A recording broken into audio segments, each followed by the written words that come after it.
In this video, I'm going to show you two ways to remove objects from large objects from photos. So open the Remove Object image, and we're going to focus on removing this path from the middle of the meadow. With your background layer, uncheck it so it becomes an editable layer. Right-click and say Duplicate Layer. You can rename it to Patch Practice. Click on Layer 0, lock it from the Layers menu and hide it, and make sure that Patch Practice is selected.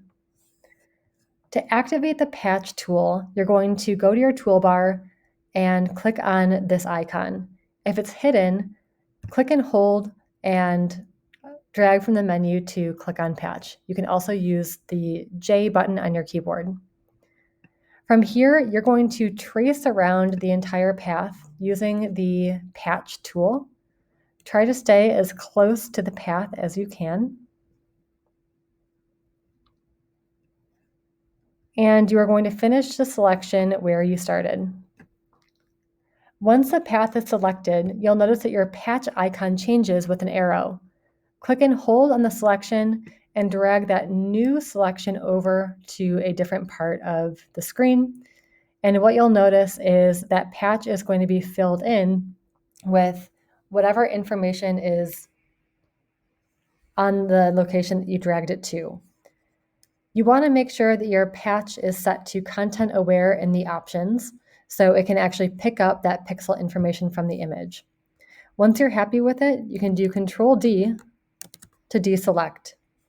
For any areas of the image that need fine-tuning, you can zoom in. You can use the Patch tool again to repatch an area, or you can use the Clone Stamp tool to adjust any minor imperfections. Another thing that you can do is you can use the Lasso and Content Aware tool. So go ahead and hide your Patch Practice layer, make Layer 0 visible again, and unlock it. Duplicate it one more time so you have another layer to work off of. And we're going to call this Content Aware Practice.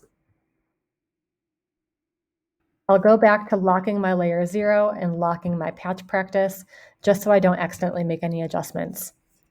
With Content Aware, you're going to use your Lasso tool to do a freehand selection of the path, very similar to what you did with the Patch tool.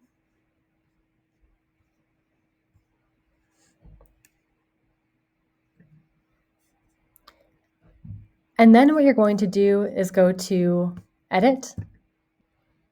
You can make adjustments to the fill settings and the color adaptation. But from what it looks like right here, I'm happy with that fill result, and I can say, OK. This is going to make my adjustments on a new layer. I can do Control D to deselect, and you're free to use the Clone Stamp tool to add in any additional information or details that you want to capture to make the meadow look complete. Once you're happy with your adjustments, take a screenshot and add it to your Leveling Up in Photoshop slides.